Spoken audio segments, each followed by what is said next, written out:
Hello बच्चों, मैं आपका गुरु आलम खान। मैं आज आपको ह्यूमन हार्ट के बारे में बच्चों सिखाने वाला हूँ, उसका इंटरनल स्ट्रक्चर एंड उसकी फंक्शनिंग। आज का जो टॉपिक है बच्चों, ये 10th क्लास के लिए और 11th क्लास के लिए बहुत ज़्यादा हेल्पफुल होगा, और नीट के बच्चों के लिए मैं इसको थोड़ा सा और एलोब्रेट करके नेक्स्ट वीडियो में डालूँगा। तो नीट के बच्चे आप वहाँ से इसको गेन कर सकते हैं जो इन्फॉर्मेशन होगी। तो आज का जो वीडियो है वो स्पेशली है 10th एंड 11th क्लास के बच्चों के लिए, ह्यूमन हार्ट एंड उसका इंटरनल स्ट्रक्चर एंड फंक्शनिंग। चलिए बच्चों देखते हैं ह्यूमन हार्ट के बारे में। ये दिख रहा है ह्यूमन हार्ट का इंटरनल स्ट्रक्चर। देखिए बच्चों, इसमें कितने चैम्बर्स आपको दिख रहे हैं। ये 4 चैम्बर्स हैं, 1 2 3 एंड 4।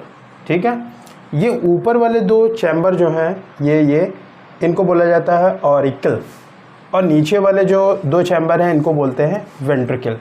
तो टोटल कितने चैम्बर नज़र आ रहे हैं? 4 चैम्बर। तो यही बात यहाँ पर लिख लेते हैं। ह्यूमन हार्ट कैसा होता है बेटा? 4 चैम्बर होते हैं, 4 चैम्बर्स। ठीक है, 4 चैम्बर में auricle and ventricle.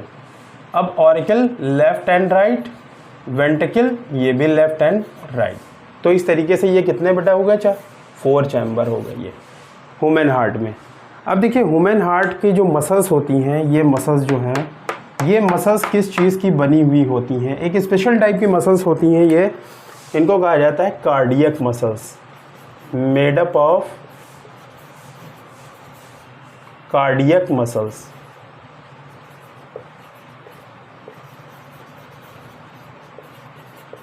In muscles की ख़ास बात ये होती है बेटा कि ये मसल्स कभी थकती नहीं है, तो नेवर फटीग।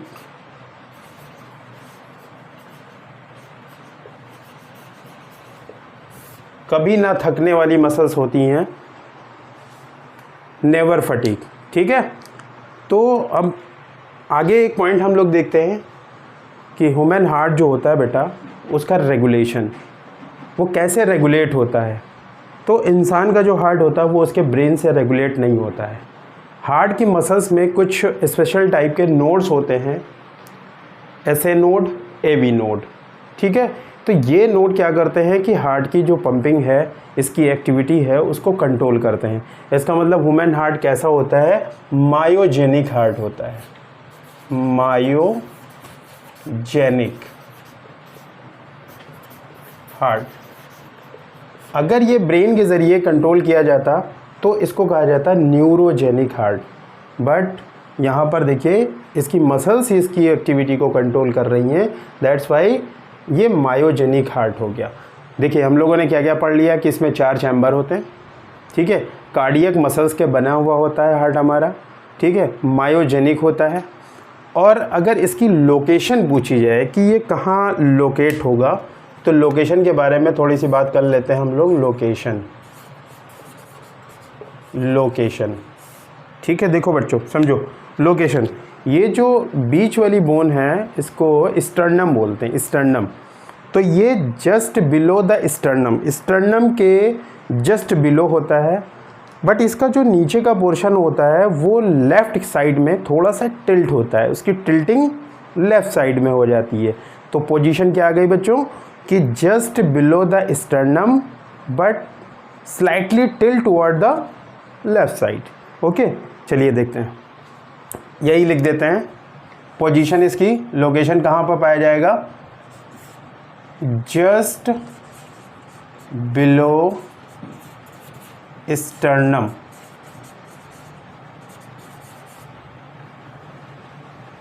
एंड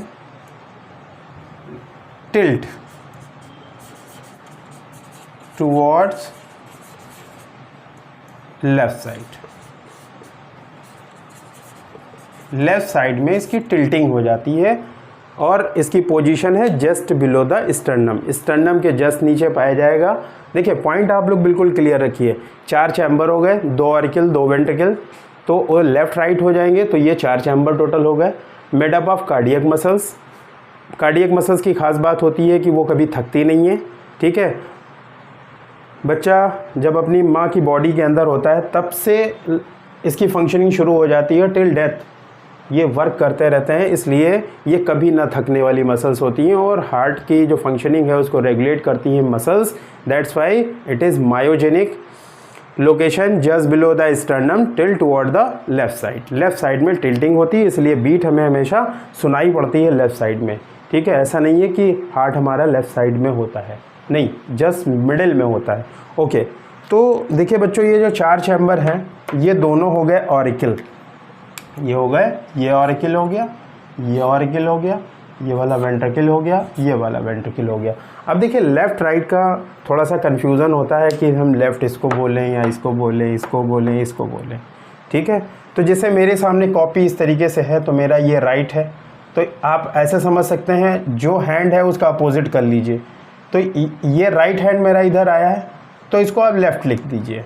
ठीक है, इसको लेफ़्ट लिख दिया, इसको भी लेफ़्ट लिख दिया, इसको हमने क्या किया, राइट लिख दिया और राइट लिख दिया।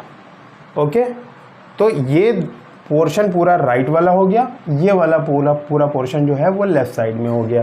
ये 2 ऑरिकल हो गए और 2 वेंट्रिकल हो गए। ठीक है, अब देखिए बच्चों, यहाँ से ये निकल के गया है एओर्टा, एओर्टा।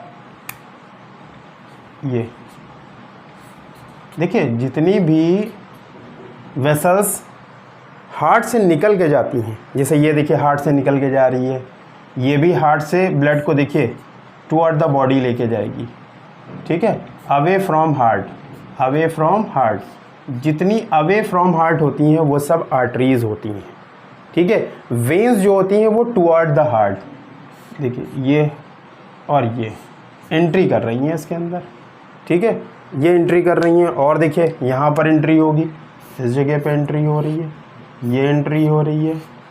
ठीक है, तो जो ये एंट्री हो रही है यहाँ पर ब्लड की, ये दोनों यहाँ पर देखिए क्या है, वेन्स हैं। ये वेन हो गई, ये वेन हो गई, ये वेन, ये वेन, और ये सारे जो हार्ट से निकल के बाहर जा रहे हैं, ब्लड को ले कर जा रहे हैं, ये क्या हो जाएंगे, आर्टरीज हो जाएंगी।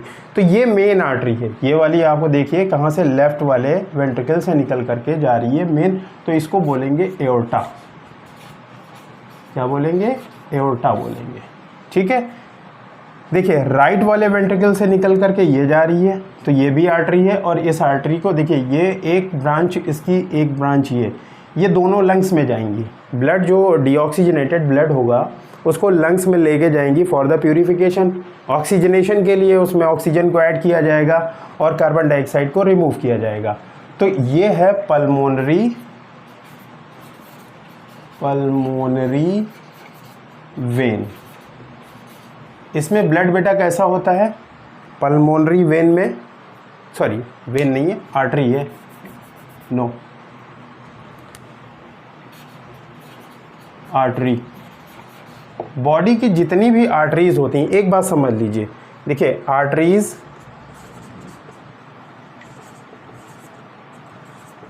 और वेन्स, जितनी भी बॉडी की आर्टरीज हैं सभी में कैसा ब्लड होता है, प्योर ब्लड होता है। प्योर ब्लड का मतलब ऑक्सीजनेटेड, ऑक्सीजनेटेड। ठीक है, और जितनी भी वेन्स होती हैं उसमें कैसा होता है, impure blood, means deoxygenated.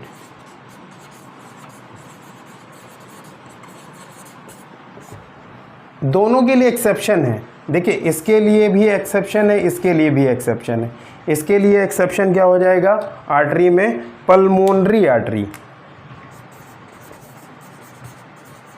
Pulmonary artery. ठीक है, और इसके लिए बेटा हो जाएगा पल्मोनरी वेन।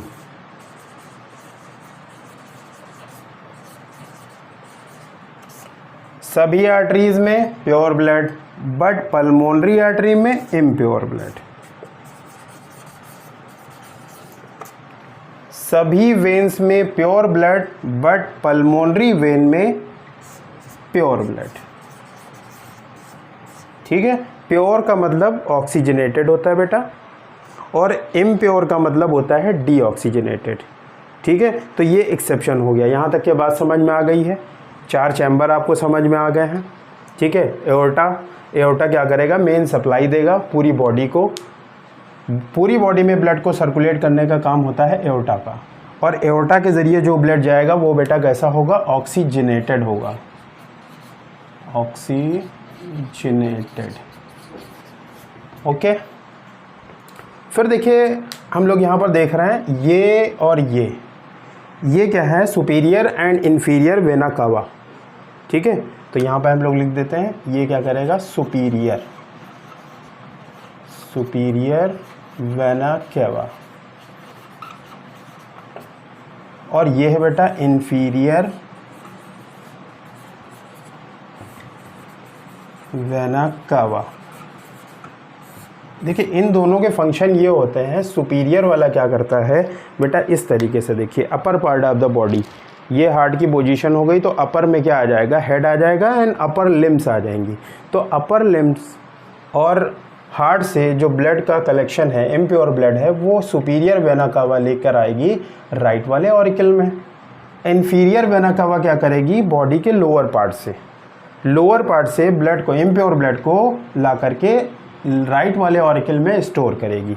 ठीक है, फिर अब देखिए यहाँ पर क्या है कि वॉल्व होते हैं, जैसे ये देखिए, एक ये वॉल्व हो गया और एक ये वॉल्व हो गया, ये दोनों को देखिए सेपरेट कर रहा है। ये वॉल्व क्या है, दोनों के बीच में है, ऑरिकल एंड वेंट्रिकल के बीच में। तो इस वाले वॉल्व का बेटा नाम दिया जाता है, इस वाले को ट्राइकस्पिड वॉल्व, ट्राइकस्पिड वॉल्व। ठीक है, और इस वाले वॉल्व का नाम दिया जाता है बाइकस्पिड वॉल्व।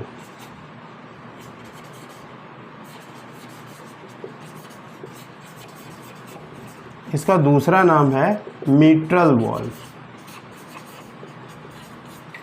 ठीक है, देखिए कस्पिड का मतलब देखिए फ्लैप होते हैं, फ्लैप, जैसे यहाँ पर हमने बोला ट्राइकस्पिड, तो ट्राइकस्पिड में क्या है कि इस तरीके से देखिए, ऐसे ऐसे ऐसे, तीन ये फ्लैप हो गए, ये फ्लैप होते हैं इस तरीके से, आप ऐसे भी समझ सकते हैं, ये इस तरीके से देखिए तीन फ्लैप हो गए, और इसमें क्या है कि दो फ्लैप होते हैं।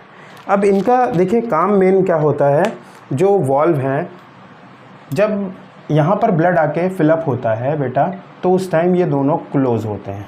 ठीक है, जब ये बिल्कुल फिलअप होने वाले होते हैं, जस्ट कंप्लीट होने वाला है कि ये बिल्कुल भरने वाला है, बस ये फ़ौरन दोनों वॉल्व खुल जाते हैं। खुलने से सारा ब्लड क्या होगा बेटा, यहाँ आएगा और यहाँ आएगा, फिर ये दोनों वॉल्व बंद हो जाएंगे। फिर जब हार्ट पंप करेगा, मीन्स सिस्टोल करेगा, ड्यूरिंग सिस्टोल ये ब्लड के बैक फ्लो को रोकने का काम करते हैं। जब ये दोनों बंद हो जाएंगे, अब जब सिस्टोल होगा तो ब्लड यहाँ से निकलेगा और पल्मोनरी आर्टरी में चला जाएगा, यहाँ से निकलेगा एओर्टा में चला जाएगा।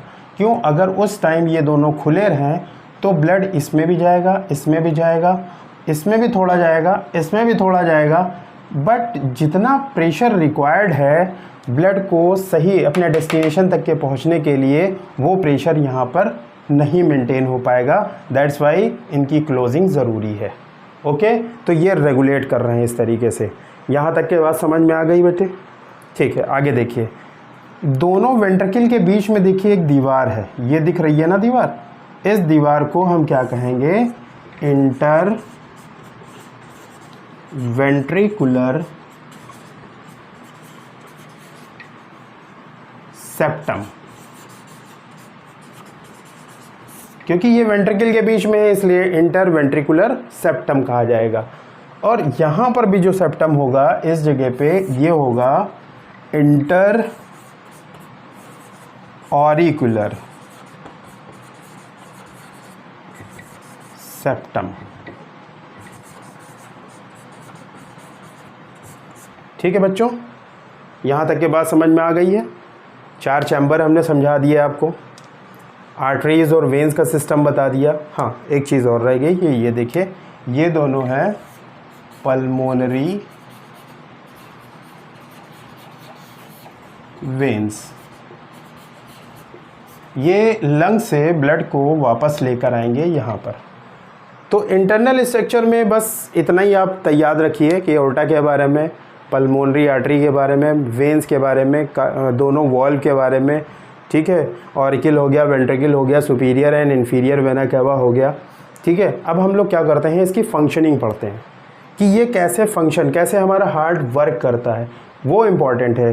ज़्यादातर एग्ज़ाम में उसकी फंक्शनिंग ही आती है, और जब भी इंटरनल स्ट्रक्चर आएगा इतना सफिशिएंट मैटर है। अगर आप इतना बना करके और ये सब लिख देंगे तो ये बहुत इम्प्रेसिव होगा चेक करने वाले के लिए। ओके, चलिए हम लोग इसकी फंक्शनिंग को देखते हैं। ओके।